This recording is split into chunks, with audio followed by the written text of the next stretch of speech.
Certainly is. Thank you so much, young lady. And here we go. And the audio is ready in three, two, one. Tell me your stories. I'll do my best to understand you.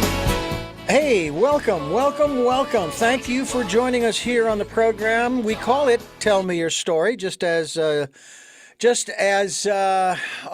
is her name? Black is her last name. Judy, I think it's Judy Black, Irish singer. And of course, if you've heard that song at least once while listening to these programs, or more than once, we've been doing this for over 14 years, folks. She basically shares with us that she wants us to tell her our story because we're basically all the same. We are flesh and blood. You know, when I first heard that song, I thought the song was called Tell Me Your Story. Oh, it's called Flesh and Blood because we're all basically the same. Well, we're going to talk a little bit about that, but we're also going to talk with a returning guest. We haven't talked with her in a long, long time. I'm not even going to ponder how long, but it's been a while. She's the author of Attitude Reconstruction. We've had her on before. It's a blueprint for building a better life. Why, that's right up our alley, ladies and gentlemen. Jude Bijou is our guest, MA, MFT, hike. Jude, welcome back to the program. Hey, thanks. It's really good to be here. It is a pleasure to be talking with you again. Our main subject today, ladies and gentlemen, and Jude and I, we debated this for a couple of seconds. Wasted no time. Wasted no time. We would be considered the, and I just kind of, I don't know if this is a real word or not. I'll have to check with Webster. Procrastination, as opposed to a procrastination individual. A person who procrastinates is a person, as opposed to a person who concrastinates. I mean, there has to be an opposite to it. And we're going to talk about that today, Jude, and it's going to be an interesting conversation. But first, let's talk a little bit about reconstructing one's attitude. Of course, that is the title of your book, and we'll have this up there. I have my copy, and of course, we're all looking for, and I appreciate your signing it. It will be very, very valuable tomorrow or the next day. Here's to more joy, love, and peace. That is what we are looking for, folks. What is this? I remember in some of these personal growth programs, they would talk about changing one's attitude. It's like changing the channel on the TV. That's all you have to do. Just click, click, and it's over. It's not that easy, is it? No, Darn it! but you take it in little steps. You can chip away at whatever attitude that you're working on. When did you become interested in this process of not only obviously reconstructing your own attitude, but helping others to do the same? Well, I started when I was a wee young child, and I wasn't happy, and I knew I wasn't happy. And I was looking for the manual, like, hey, where's the book? You know, how come they didn't give me the book? And of course they didn't. And so I got what everybody got. We got what our parents taught us and what we learned at school and stuff, but it wasn't cutting it. I wasn't like feeling it. So I went to the East. I got involved in Transcendental Meditation in the early 70s. And because I knew that there just had to be something more. And my dad was a psychologist. He was a behavioral psychologist. So I, got that ear for science, but I didn't find the answers there. So I went to the East, got involved in meditation, became a teacher and so on. That sort of ran its course. And I became a psychotherapist because I was really fascinated with people and figuring out. I was good at like helping my friends like solve their problems. And then I figured I needed a little training for that. So I went and, did my 3,000 hours and all that kind of stuff. And what I discovered was the realm of emotions, which is something that I didn't grow up, in a really emotional family. Mm-hmm. And so I started to put the pieces together, and I realized that we just had 6 emotions, right? and that all of our attitudes, our good attitudes and our bad attitudes, stem from these emotions. So it was a matter of, making a blueprint, like writing all the emotions down, figuring out what we're thinking to ourselves when we're feeling those emotions, how we're interacting with other people, what we're doing, what we're feeling. And like I started over the years, I came up with this blueprint, and it's in the inside cover of the book. And that really says, it's the map of the mind. And what a person can do is identify either what their bad thoughts are, what the kind of things they communicate poorly, the kind of actions they take, what they feel, and identify that on the left-hand side and figure out how to go to the right-hand side, which, because everything what I learned in meditation, that everything's in opposites in the material world. Go from sadness to joy, anger to love, fear to peace. And it's really, I'll just sort of keep going here, that it's really interesting because I knew nothing really about emotions. And what I discovered is that emotions are just energy, emotion, energy in motion. So it's just a feeling, a sensation in the body that manifests, and we either deal with it constructively or we don't. And when we don't, we take on bad attitudes to compensate. So for the anger, we get grumpy and aggressive. And for the sadness, we get depressed and feel bad about ourselves. And for the fear, we get freaked out, we get anxious, we get because each of the 6 emotions, three pairs of 2, each feel different in our body. They're each different physiology. Would I be wrong in stating that what makes us the same is that we all experience the same emotions?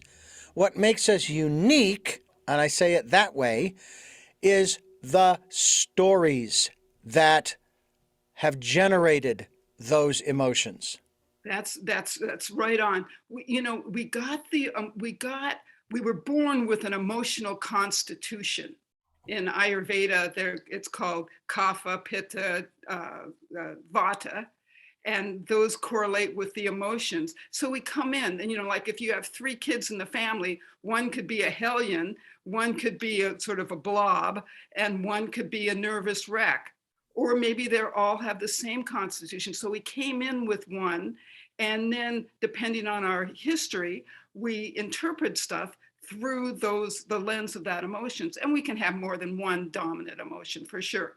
There's actually 7 different combos. So it can be a fear, anger person, a sadness, anger person, and so on.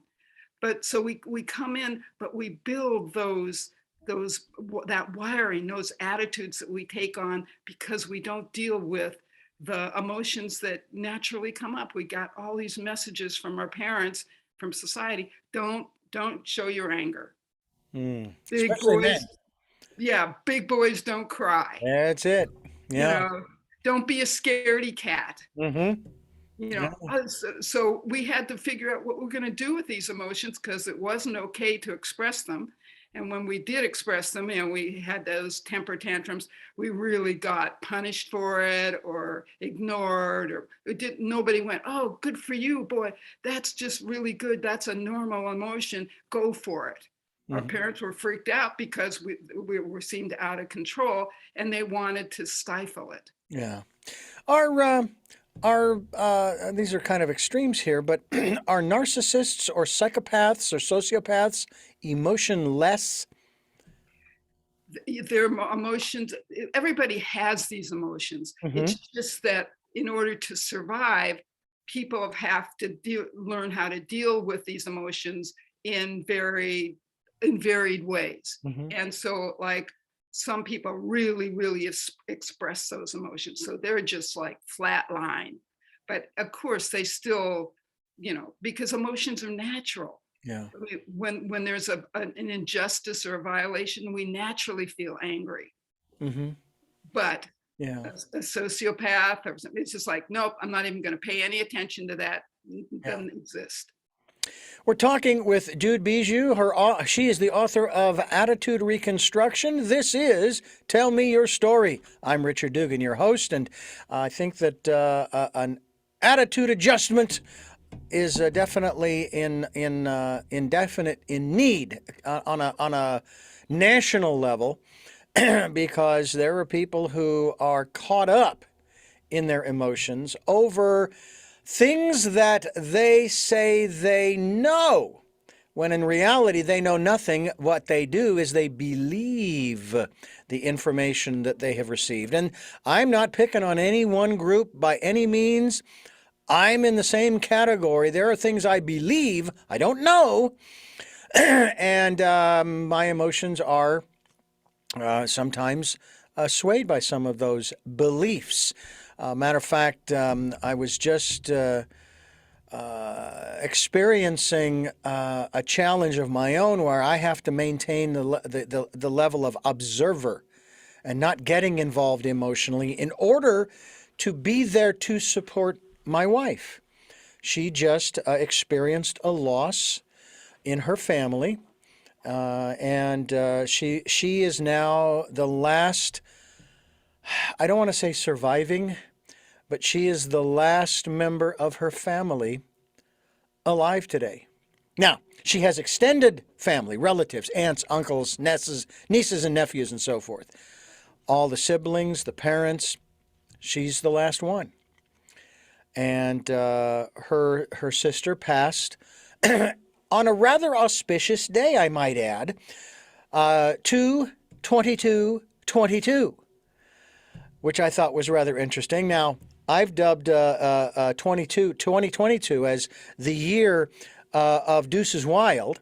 And of course, February 22nd, 22 was really Deuces Wild. And I say Deuces Wild means opportunities abound. Okay? That's how I look at it. But, I have to be the observer right now. I cannot get drawn into her emotional state. It isn't that I don't care, but I can't support her. I can't help her through. And here's the other key too, I think. And I want your input on this, Jude, and that is, do I have to let her go through the emotions she's going through, or do I try to stop? Oh, honey, don't cry. It's all right. It's going to be okay. Everything's, because the platitudes don't really help, do they? No, they don't. Those are exactly the messages that we got growing up. And so we stifled all that sadness. Like grief is normal for hurts and losses. So we need to cry. So I would say, you just say, go for it, sweetie. Go for it. Cry it out. Just cry. I'm here for you. And I know that you're so sad. Mm-hmm. Go for it. Just cry. I actually take a little different tack in that same line. I just don't say anything and just let her go. I hold her and I just let her go.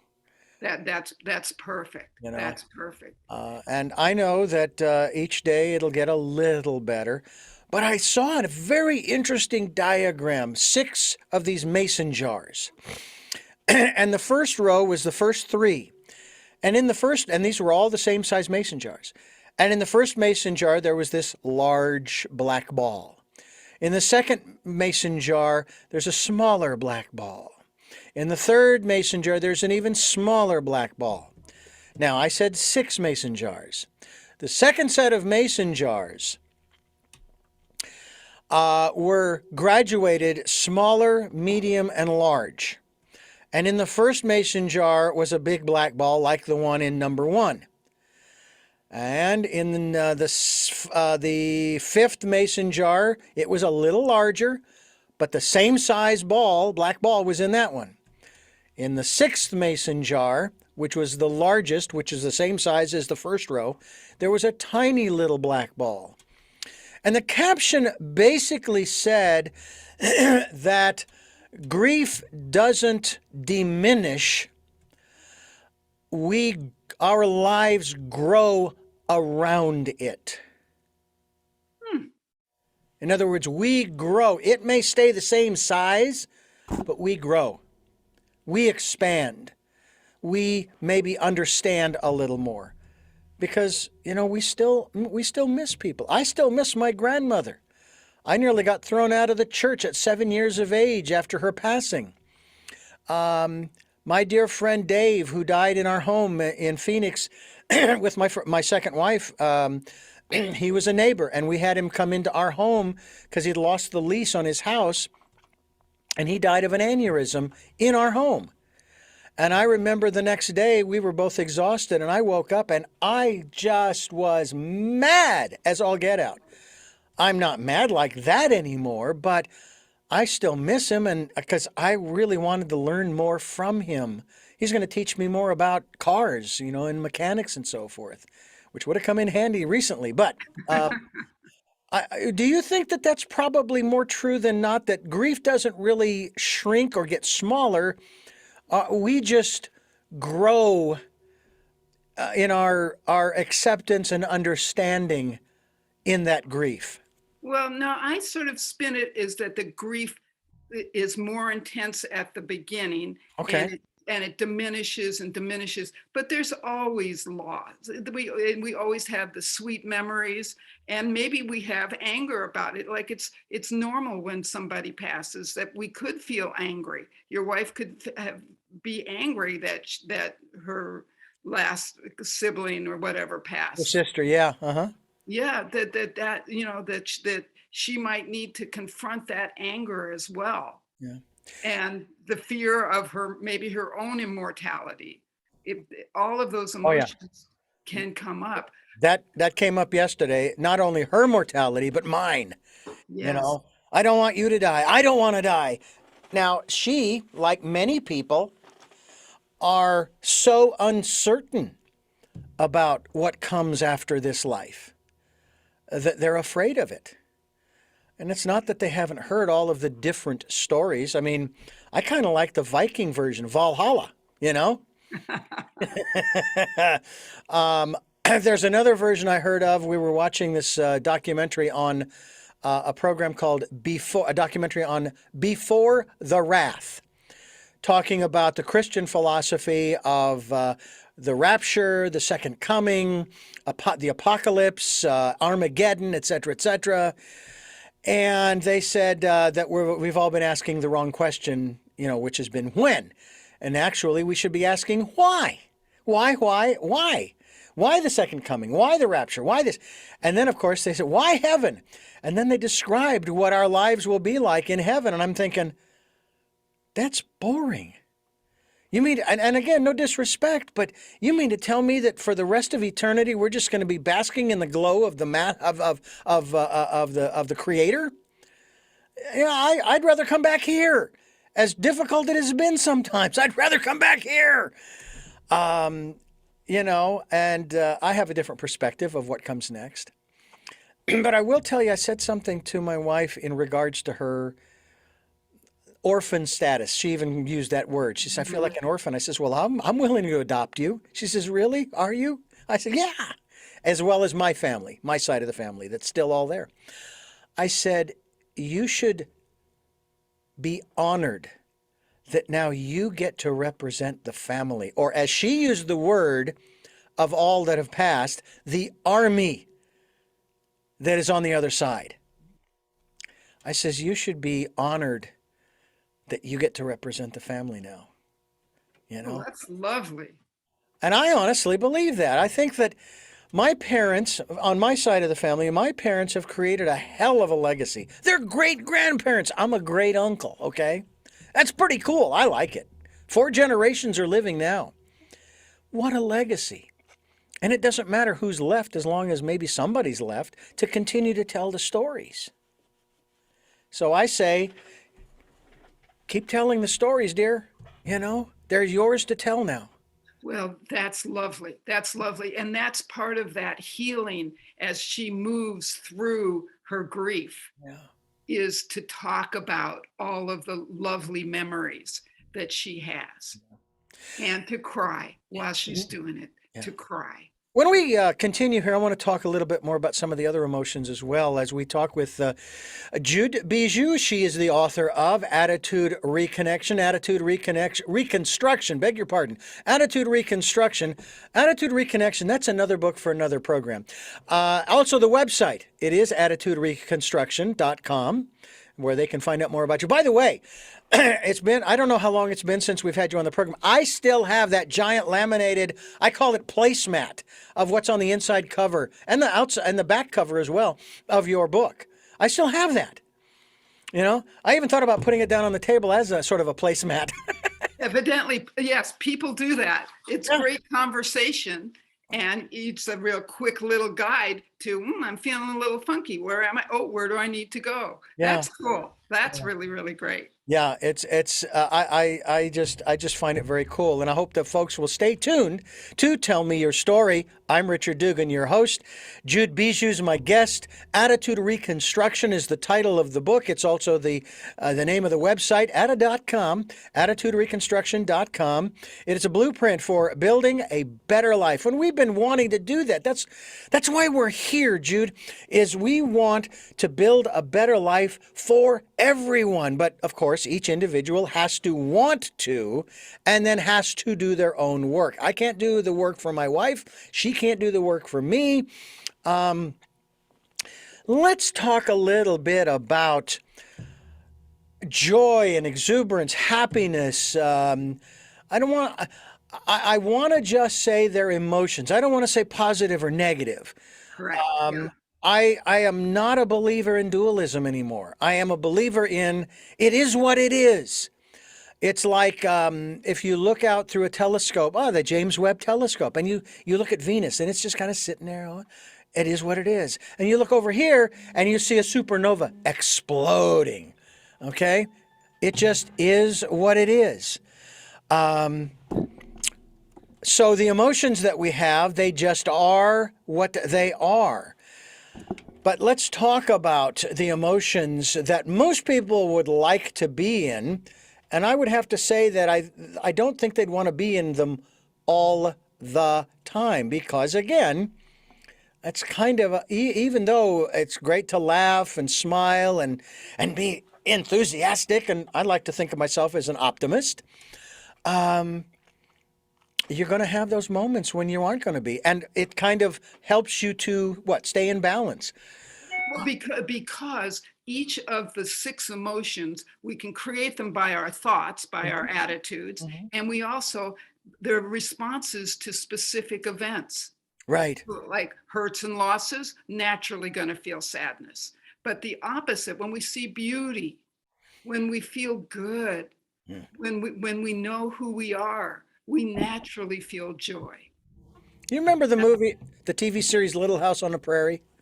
I know the name. I didn't watch it. I used to cry. Oh my God. I would sit there, I was young, and I'd tear up over these episodes sometimes. And of course, that means they're doing the right thing. They got me, you know? But that's the natural reaction to gestures of caring and understanding. The natural thing is to feel that love and to express it in tears. Is there something slightly amiss if I'm not interested in watching things of a scary nature? I don't like horror movies. I'm not into Freddy Krueger or Friday the 13th or the Chainsaw Massacre. By the way, my first wife and I, we'd never seen it. People talked about it. So we got it. It took us like 20 minutes to turn it off. We were so mesmerized. And it was, wow. I've even watched, I think I've actually watched Clockwork Orange. Not so much a horror flick, but it's bizarre, right? And some of the others. But I just don't like getting into the dramas anymore. It's like, I've had enough of the drama. I got enough in my own life. I don't need any more. I don't want to need to, I watch cartoons, Jude. I watch Family Guy and Hank Hill and King of the Hill, propane and propane accessories, yes. I know that, and I go in knowing they're stupid. Okay, I know that. And yes, maybe a little offensive to some people. But I grew up watching Warner Brothers and all of these different cartoons and Rocky and Bullwinkle, and so on and so forth. I just love cartoons. By the way, it's the reason why I'm a PC man, Windows man, and not an Apple man, because Apple products, whether it's an iPhone or an Apple computer, the colors are all washed out, and it's not exciting to me. Whereas on my computer, and I can make them as vibrant as I want too. Is there something wrong with me that I don't want to watch these horror films? No, I'm in the same boat. Why do I want, I've got enough fear in my life, because fear happens around survival, when our survival feels threatened. And there's enough of that, when you have to talk in front of 5,000 people, and naturally you're going to feel that fear. There's enough instances where I have to experience that emotion that I don't enjoy that. I would much rather feel the opposite and feel peaceful. Mm-hmm. So they don't get my money on that. I don't see them. Now,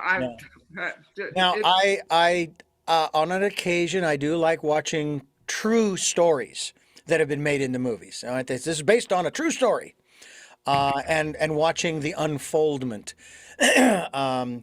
We actually, I think we watched a movie about a guy who was accused by his daughter of murdering his daughter's best friend. Now, she was 7 at the time, but she didn't. But it was 20 years after the fact, and she started having the memories. And he actually went to prison for I want to say a couple of years until before the case was overturned. It was all based upon what do they call it? Repressed memories. That kind of stuff. And of course, in California, because this is where it happened in California, now you can't, and under hypnosis, that was the other thing. That was the key right there, was hypnosis. They will not allow you to present a person's testimony if it was derived from a hypnotic state, because, anything can happen. I've been through hypnotic states. I don't know about you, but the hypnotist I went to, and this was a physician, a therapist who used hypnosis. It's conscious. I'm hearing every word I'm saying. I'm completely conscious, but he is never, ever feeding me information. He's always asking me questions about, what do you see? What do you hear? What do you feel? What do you taste? What do you smell? What's coming in? He's never prompting me, do you see this? Do you hear that? And to me, that's the way the session should go. Absolutely. Absolutely. But in terms of, let's say, these repressed memories, in terms of our emotions, do you feel that sometimes what we do is an event is so traumatic that, and the emotions are so intense that the mind says, I got to protect myself. I'm putting this in the back of the closet, or I'm putting this in the basement. Absolutely. Absolutely. Yeah. That they're just too intense, and they just feel like they'll kill us if we really feel the depth of that emotion. I wonder if anybody has ever had the depth of emotions of of joy and bliss and happiness, that they've repressed those. I mean, it doesn't seem like that would be the case, but could it be too much? I don't.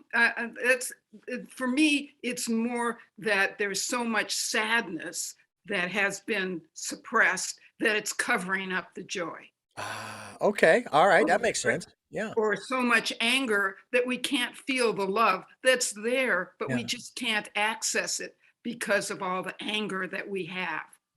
Or the same thing with fear. There's so much fear circulating around in our body that we can't feel the emotion of peace. Ladies and gentlemen, you've probably been listening to this program for about 30 minutes, and you're sitting there going, Richard, didn't you say you was going to talk about procrastination? Well, I've been procrastinating, and we're going to talk about that right here on Tell Me Your Story. Jude Bijou is my guest, and her book is entitled Attitude Reconstruction, and our topic today is procrastination. I have procrastinated enough, Jude. It's time that we talk about procrastination. First of all, I love defining terms. What is it? Well, first I got to tell you, I put out a monthly newsletter that people can sign up for on my website. And the topic a couple months ago that you keyed in on was procrastination. And I got the most response of any newsletter. Wow. People saying, oh, I was going to write you, but I put it off. That's kind of what I figured. Yeah. And, everybody on that theme, but it really, really resonated because we all put off tasks. Yeah.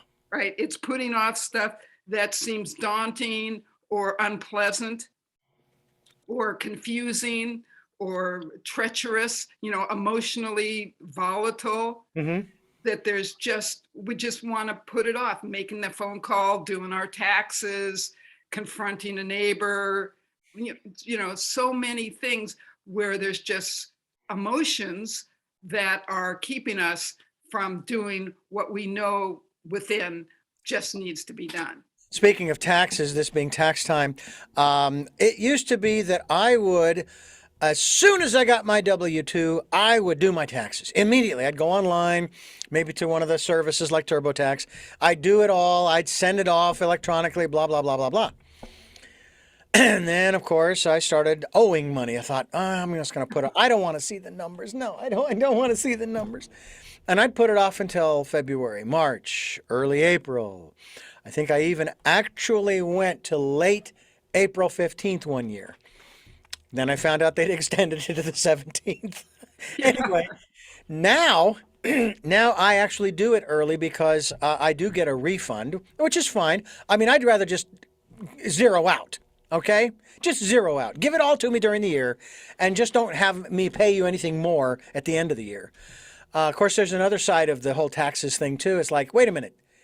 You guys already have all this information. Why do I have to do your work for you? We're in the computer age, after all. Come on.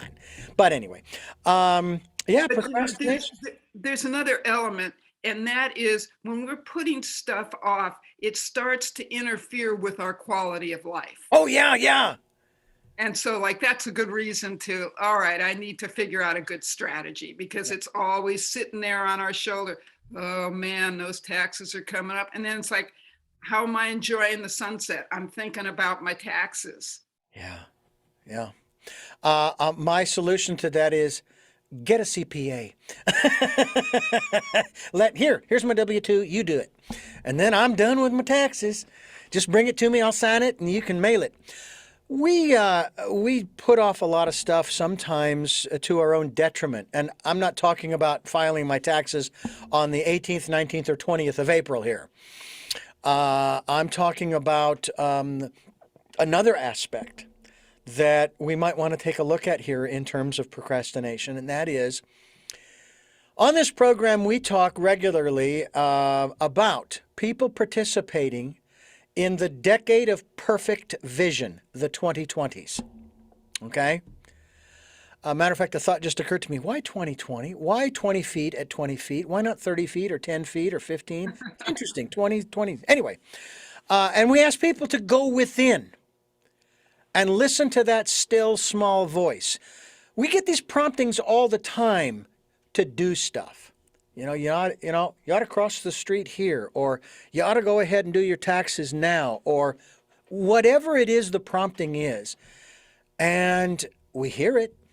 We recognize it. We even acknowledge it. Okay, all right, I hear you. But we don't do anything.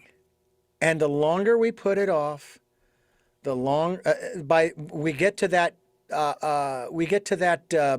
demarcation moment where, oh, I wish I had, and now it's too late. I had one of those moments where I was getting this prompting to do something on a financial level. No, that's in complete contrary to my plan, my financial plan of what I'm trying to do. And it kept hammering away. And all right, I'll do it. And I realized after I had done it, fortunately it was in plenty of time, if I hadn't done it when I did, things would have been even worse.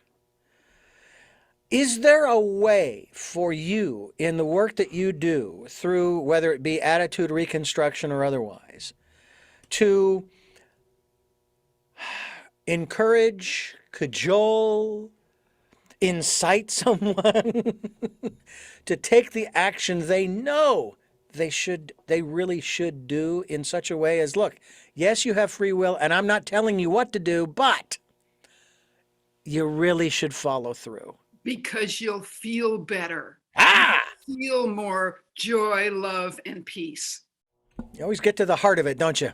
Yes, sir. Yes, sir. Because the other way, putting it off, just ignites that anger. Well, I have to do my taxes. Why didn't the government do it, for heaven's sakes? Yeah. You know, or I've said, oh, I'm going to owe so much money and I can't afford it. Or the fear, oh, how much is it?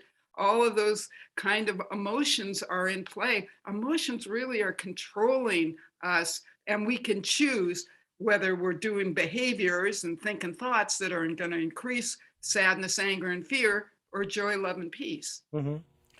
It's really that simple. All right. Now, you just rattled off the 6, didn't you? Yes, sir. Give those to us again.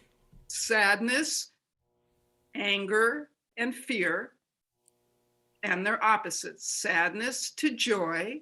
Sadness, I'm heavy and down. Joy, I feel up and bubbly. Anger, I want to kill, I want to destroy, I want to put aggressive. Love, I'm feeling warm and, want to bring people in and bring in the sunset and bring in. So they feel opposite. And fear, yeah, what's going to happen? And peace, the opposite, relaxed, but aware, not comatose, aware. And we really have a choice about what am I perpetuating at this minute? What am I thinking? What am I saying? What am I doing? Am I perpetuating sadness, anger, and fear, or perpetuating joy, love, and peace? And we're responsible. We have a choice. That's the deal. We have a choice. Where does the observer come into this mix? Because it was something that was said to me in regards to a challenge I was going through earlier last year.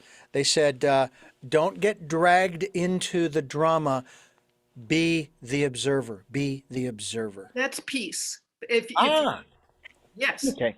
You're watching, participating, but not getting sucked away into your future thoughts or into your past thoughts. You're just observing with an open heart and in the present time. Yeah. Because peace, we're in the present, right? Mm-hmm. And when we're in fear, we're in the future based on the past. I have to say that I got sucked into the political arena in September 2016. Took me 6 months to get unsucked.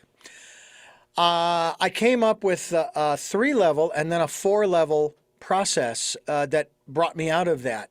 The first one was, and it was the hardest thing I had to say it out loud. I knew I had to say it out loud. Thank you, teacher, for teaching me how not to behave. To make reference to that person as being a teacher. Oh, come on, no, Then the next level was, I forgive you. But more importantly, I forgive me for allowing myself to be dragged into or sucked into this quagmire. The third phase was, what is it that you are so afraid of that makes you speak and behave in this manner? I'm not asking you to change. I just need to know so that I can put this behind me. I can go on with my life. But one of my guests shared a fourth and final step. And it is basically saying, with genuine heart, humility, and conviction, I love you. That's it. Just, I love you. You have every right to be here, whether I like or don't like what you do or say or who you are, what have you. And under other circumstances, who knows? We might have been best of friends. But I spin it slightly differently, but it takes you to the same place. Okay. That it is a matter of acceptance, accepting what we think we cannot accept. Right. And that prayer, right?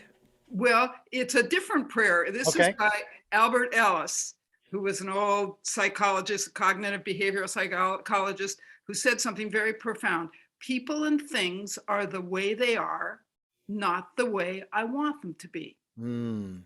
People and things, because 100,000 reps, what I tell clients. You don't like the drivers, people and things are the way they are, not the way I want them to be. And you can personalize it. Mhm. This politician, this guy at work, that is the way he is. I have to accept Yeah. that that, because when we don't accept, we're angry. Yeah. And Yeah. that doesn't do us any good at all. So we have to go to acceptance and then figure out what do we need to do. Because in that acceptance is, I wish you well, I love you, Yeah. go with God, whatever your terminology is for that. But then you're free to do whatever you need to do to handle the political situation or whatever. Right. Yeah. Jude Bijou, my guest. Attitude Reconstruction, attitudereconstruction.com is the website. We hope that you will go there, find out more about the work that Jude is doing here on Tell Me Your Story. I'm Richard Dugan, your host, and it's really a pleasure to have Jude back again. I think we had you on a few times, actually, but many, many years ago. We've been doing this 14 years, if you can believe that, over 14. It's absolutely amazing, the number of people and the podcasts and video casts and all of that good stuff that we've got going. And now people are going to be able to see you as well as hear you and what you have to say. I wanted to ask you a little bit more about this process in terms of two words. Now, you've used the word acceptance, but there's another word that's being used that I am staying away from because it is so, I want to say, agitationally charged. Okay? And I disagree with it because I disagree with the usage in the same context. But a lot of people, they talk about how we want to have tolerance. And actually, there's judgment in that word, tolerance. I'm going to tolerate you. Yeah. Okay? Yeah. I would rather have you do what you just said from that one gentleman. Okay? You are the way you are, not the way I'd like you to be. So I am just going to accept you. It doesn't mean that I agree with you. Exactly. It Exactly. just means that I accept you as a member of this population of human beings. You have Because a right to be. it is what it is. It is what it is. I can't do anything. I can do something about it, but I have to first base it on acceptance, and then what do I want to do? What makes sense for me to do? But see, to me, to tolerate you And I'm not so keen is on to that. say you're wrong in the way you are, but I'll tolerate you. Yeah. No. Acceptance is really the key when a person has that anger as their more dominant emotion. Is there's something they're not accepting. So it's like, what am I not accepting? And I darn well better accept it because that's the way they are. That's the way it is. I got to get it. So it's a lot of self-talk and interrupting that, but they shouldn't be that way. Yeah. But they are. I got to accept it for my own heart, for my own peace of mind, so that I can move on and figure out what I need to do or what I need to say. But it's based on accepting. Rather, if we do it from not accepting, the things that we do in response are not very pretty. I think, too, that even my first phase in that process for me, thank you, teacher, for teaching me how not to behave. You're going to behave that way. I am acknowledging that that's the way you're going to behave. Yes. I even said this to my mother. I said, if I spoke to you that way, my cheeks would be red from your slapping me in the face. Okay? And I would never talk to you that way. I wouldn't. Not just because I didn't want to get my face slapped, but because that's not the way I was raised. No. So I think that acceptance is a better word than tolerance. Much better. Absolutely. Yeah. It is the key, because that is the key to go from anger to love. Is I've got to accept what I'm not accepting. Yeah. And I'll give you a couple other keys. Let me Please. just that to go from fear to peace. We've got to go into the present and to be specific. Specific is a word I love, because what happens when we're in fear? We're lumping everything together. We're lumping and jumping. Oh, what's going to happen? Or will it happen like this last week and the year before? Oh my gosh. And so we're in that perpetual state of agitation because we are not being in the present and we're not being specific, which means isolate what is the problem and just deal with that one thing. Don't lump, don't jump, don't extrapolate, don't minimize, don't maximize. Just stay specific and deal with one thing at a time. That's the way to feel peace rather than fear. And then the way with sadness, to go from sadness to joy, is when we accept who we are, when we love ourselves. So we speak up because we're a human being. What you're thinking, this is me, I'm a human being. I don't have to feel bad about myself. I don't have to feel guilty. Those are things that are going to make us feel more sadness. But when we are like that little 2-year-old that you go, you're so sweet and you're so wonderful. And the little kid says, I know.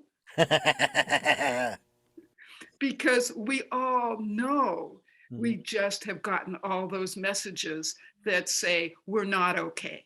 We're not okay. So it's about self-love to get to joy and to move out of that sadness. Yeah.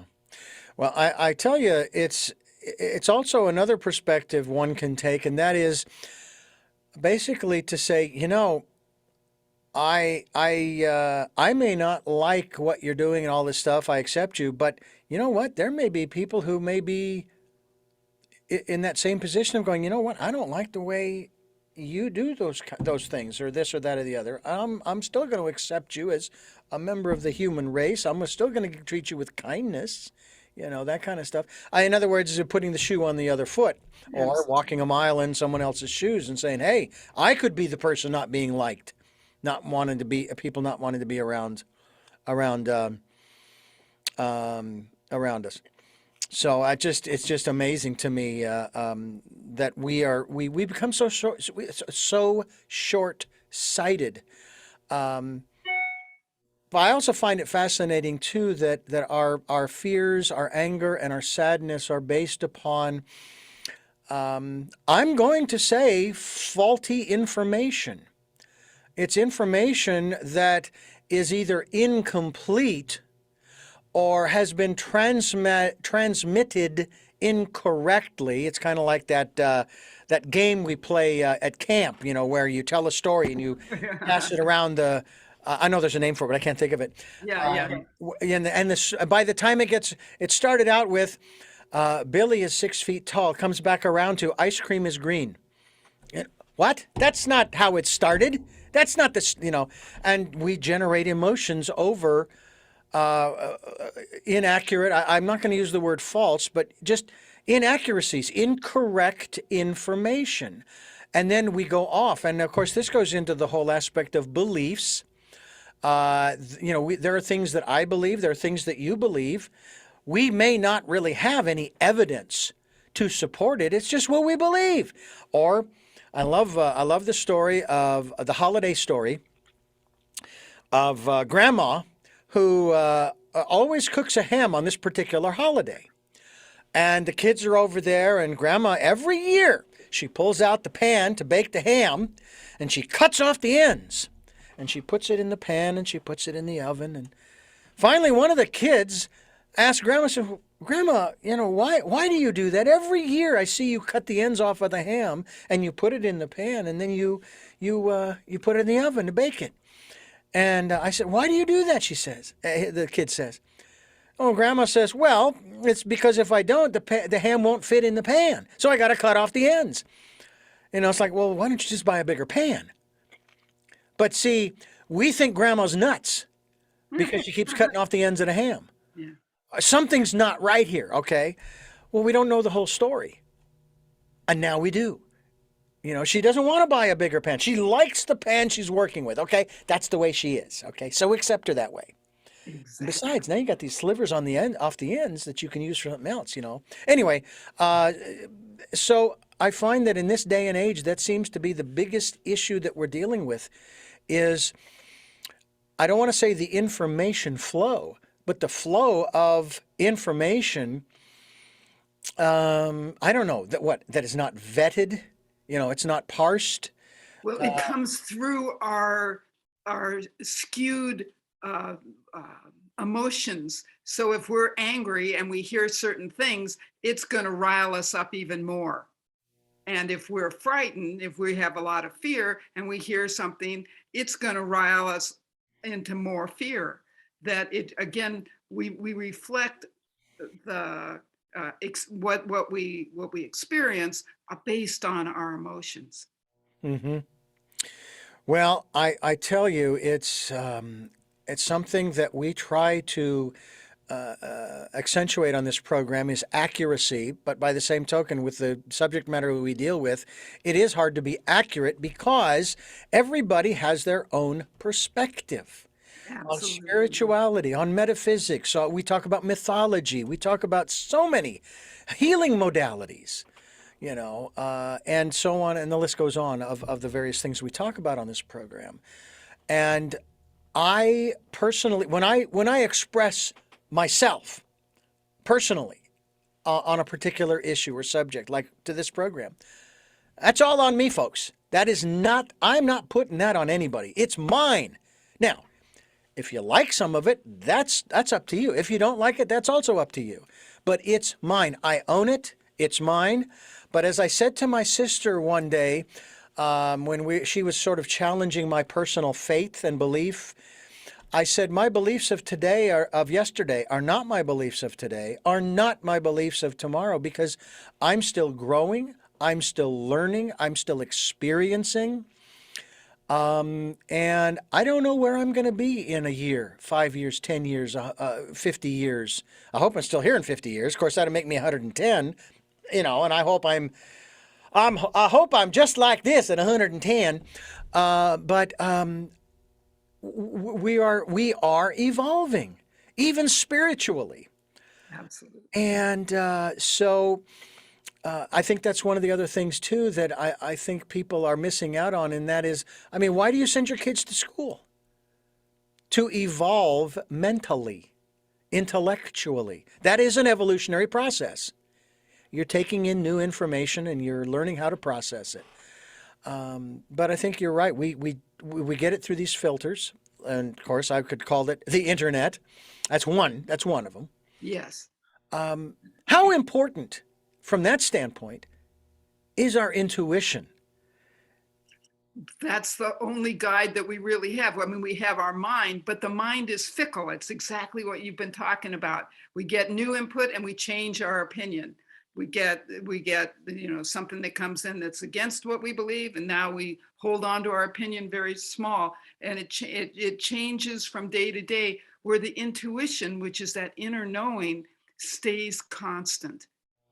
And so that's really where the guiding light needs to come from, because it's like what you were talking about earlier. You didn't pay attention. You know, you were into procrastination. You listened to the mind that said, oh, I don't want to deal with that right now, rather than going within to the intuition, which we only hear well when we aren't emotionally overcharged.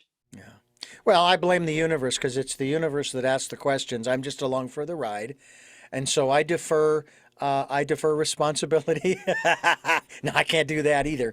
But to your inner knowing, Yeah, it's like, exactly. I feel this. I feel like it's time to Yeah, do this, you know, and nobody can say, well, you shouldn't feel that way. It's, I do feel that way. yeah. This is what's true for me. You know, when I was working for the Christian station, I would hear all kinds of stories about spiritual experiences that people had. And it was so sad when people of quote unquote authority or expertise would say, oh, no, it doesn't say it in the book. You could never have had that. Like near death experience. I mean, I'd sit there and I'd challenge them only to the standpoint, I would never take away their experience or downgrade it, if you will. But I would say, well, wait a minute. It says in the Bible that it is appointed every man once to die and then the judgment. But you say you died. The medical community says you were dead for 10 minutes. So what's the deal here? What does that passage mean? Is it wrong? Or are you wrong? You didn't really die. I mean, I asked that question of Lazarus. Jesus raised Lazarus from the dead. But Paul says it's appointed to every man once to die and then the judgment. So who's right here? Or are there exceptions? It's just like you get off into this mental quagmire of this whole thing. That just being an example thereof. So, okay, well, it says in your book, da-da-da-da-da-da, and yet you say you had this, da-da-da-da-da-da. How do I reconcile the two? How about you accept that maybe they're both true? And everybody has their inner knowing. Yeah. And here's the biggest key, and I don't know if you've had any supernatural experiences. My mother asked me once, and I said, well, if I have, I just took them as normal, everyday things. But the experiences that this person has had has changed them, and it makes them who they are now. And you are going to discount that, which means you're discounting them. And that's not right. Right on, right on. Listen, I want to get back to procrastination. Well, sure. just for a minute. I love where we're going, but I want to just give a couple of tips, a couple of suggestions that I've done. And that is, so if you have to, you need to do something, you need to have a difficult conversation with somebody, deal with your emotions, have a little cry about it, find a way to release the anger constructively, but physically, go and yell at the beach, but yell nonsense, not like, oh, I hate you, but it's like, I'm just mad, and then accept. And then after you've had your cry or your shake and shiver out that fear energy, then it's a matter of getting your head on straight. And that means going, I can do this. I can do this. I'll feel better when I get this done. So that is the tape that's accompanying your action. Not like, oh, it's a hassle. Oh, I shouldn't have to do this. Oh, why aren't they like this? It's like, I can do this. I can do this. I'll feel better. I'll feel better. So that's the pattern. That's the mental component to have as you take your action. And I just say, figure out what you need to do beforehand. Do some planning. Figure out what are the steps I need to take. Now, you raised a very interesting point, too. You think that might also be part of this as well, is looking back in the past where you didn't procrastinate. When you completed that task, you felt better. You felt relieved. Ye shall know the truth, and the truth shall set you free. Okay, non-procrastination shall also set you free emotionally. Exactly. And especially if you do it from an emotional acceptance, I need to make this call. I need to handle it. I can do this. It won't kill me. I can do this. I'll feel better. And then figure out what you need to say. What's true for you in your heart, not what's pointing a finger at them and telling them how they messed everything up. Talk about your truth and figure it out in advance, then go, time to make that call. When am I going to do that? Oh, tomorrow morning, first thing before I brush my teeth? Great. Just go and do it because I'll feel better. Well, I'll tell you, it's, I have to say, an interesting sensation to do that.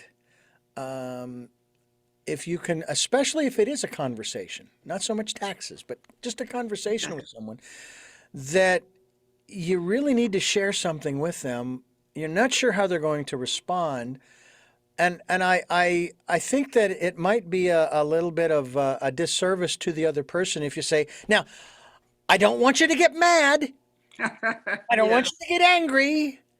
I'm not trying to make you, in other words, you're already prepping them to feel a certain way. Exactly. Because when you communicate, you need to talk about what's true for you about whatever the specific upset is. Yeah. And that's why it takes planning.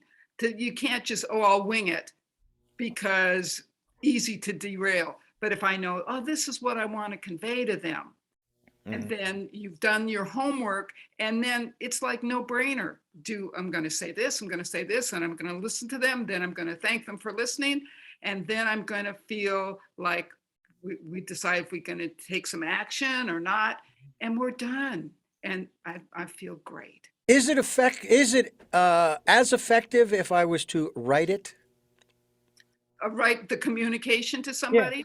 Absolutely. Sometimes it is, and sometimes it's not. Okay. Again, you have to look. Hey, no, it's because I need to hear them out. I can give them my perspective and what my needs are and wants are and so on. But I also need to hear them, and so that we can come to some arrangement in the middle. Yeah. Or it's like, no, I really need to get my thoughts down. I'll write them out. I'll send them to them, and then say, hey, think about this for a while, and then tell me your thoughts, and then we can go back and forth.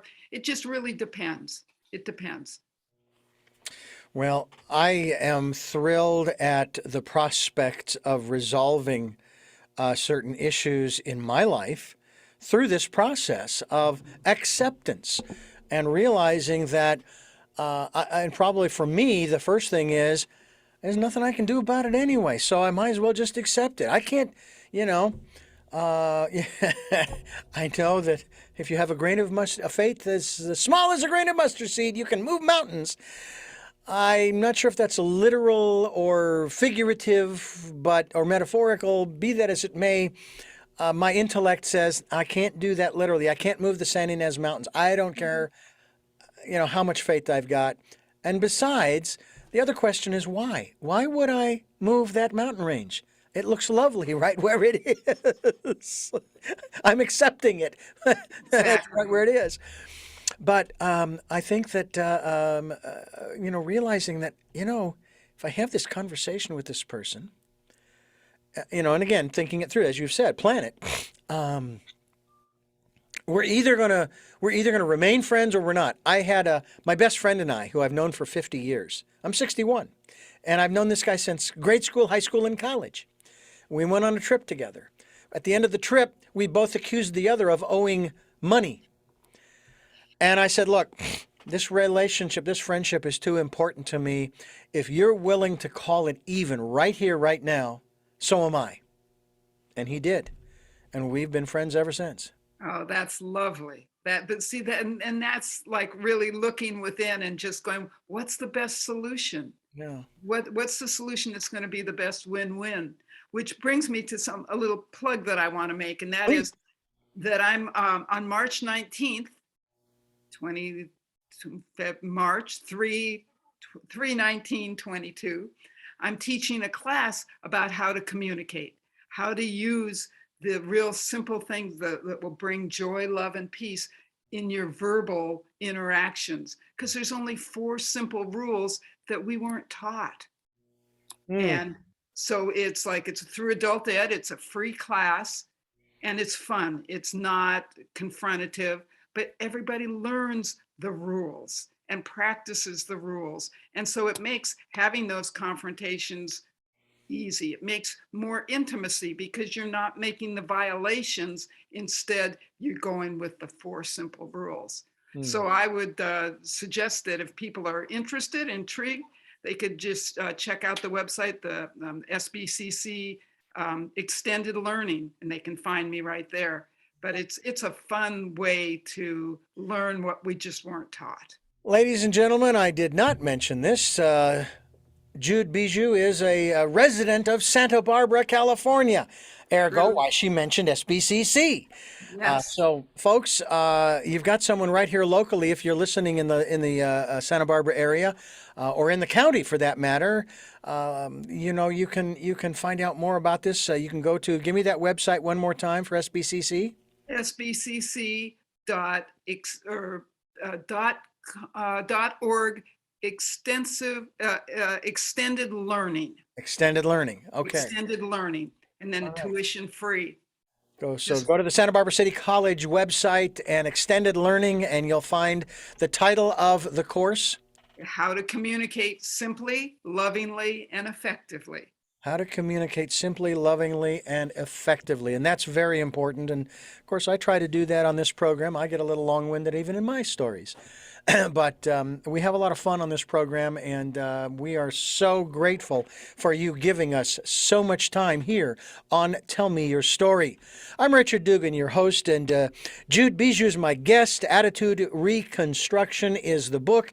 AttitudeReconstruction.com is the website. We will be linked to your website, Jude, so that people can connect with you. Do you do stuff online, or is it, like sessions working with people, maybe helping Absolutely. them?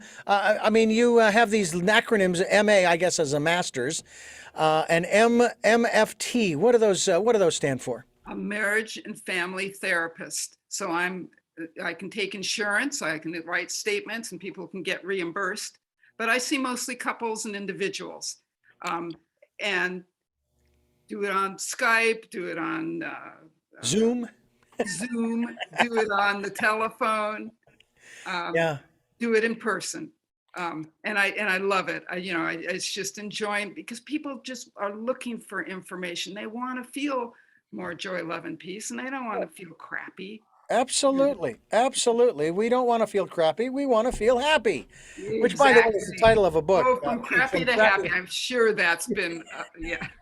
Yeah, it's put out by Sacred Stories Publishing, and we've had some of their authors on, the people who wrote letters in that particular, or stories from that book. Also, Mayhem to Miracles was another book, and we did what was it, 12 interviews with 12 of the contributors. And of course, the first book that was out by them was, let's see here, Chaos to Clarity.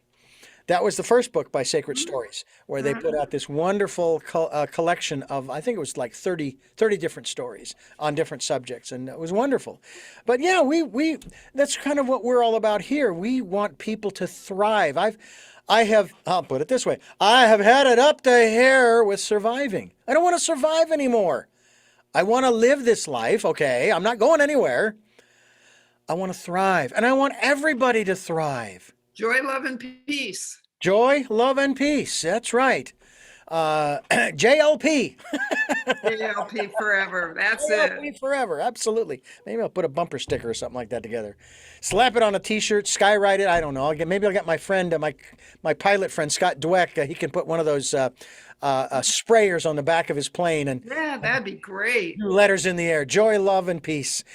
I tell you, this has been a great hour. I can't thank you enough for giving us so much time.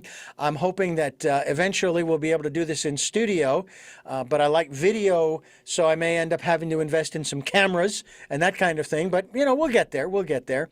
And I have 3 final questions that I'd like to ask you that I have asked all of my guests. Sometimes you've answered the questions during the interview, but I like to ask these questions pointedly. But before I do that, I want to let you know that this program is here on Sundays at 7 a.m. and 7 p.m., Monday mornings at 1 a.m., 9 a.m. on Wednesdays for our special edition of Tell Me Your Story, where we stream those programs live on richarddugan.com. Podcasts are on SoundCloud, iTunes, TuneIn Radio, Spotify, Stitcher, Player FM, iHeartRadio, Amazon Music, and many other locations. And we are also on YouTube, where you can watch these videos. I'm up to a whopping 61 subscribers. I'm actually very excited. Hey, I'm 61 and I have 61 subscribers. It's very cool. We have almost 65,000 listens to the podcast in the last 4 years, and 33,500 of them in the last 12 months. What does that tell you? That is fantastic. And we also ask you to participate in the Decade of Perfect Vision, the 2020s, where we ask you to spend time in that quiet, still, calm, peaceful place filled with love, peace, and joy, listening to that still, small voice. All right? I hope you'll do that. And if you can help us out financially, we'd also love that. If you'd like to do that, we have a PayPal account. It's there for your security as well as ours. And you can go to PayPal to send a contribution to us. They'll ask you for an email address. The email address is richard@richarddugan.com. That's Richard at richarddugan.com. And with that, we enter what I have dubbed, Jude, as the lightning round of the game show we like to call Tell Me Your Story, where we ask the final three questions of our guests. And the first is, who is Jude Bijou? Who is Jude Bijou? A happy girl. What is it that you hope to or want to achieve through the work that you are doing now? To share the knowledge that I've been fortunate enough to put together so that other people can feel more joy, love, and peace and less sadness, anger, and fear. And finally, what is your life's purpose? To go out happy. Oh, I like that. Well, thank you again, Jude. This has been a marvelous program. We are going to have you back again, especially because you're local. I think that's I love doing interviews with local folks here in Santa Barbara. Well, if I was in Phoenix, I'd be doing the same thing there too. But again, I thank you so much for being a part of the work that we're doing here. My pleasure. I thank you for listening to and watching Tell Me Your Story, New Paradigms for a New World. Until our next broadcast, podcast, videocast, love to lol.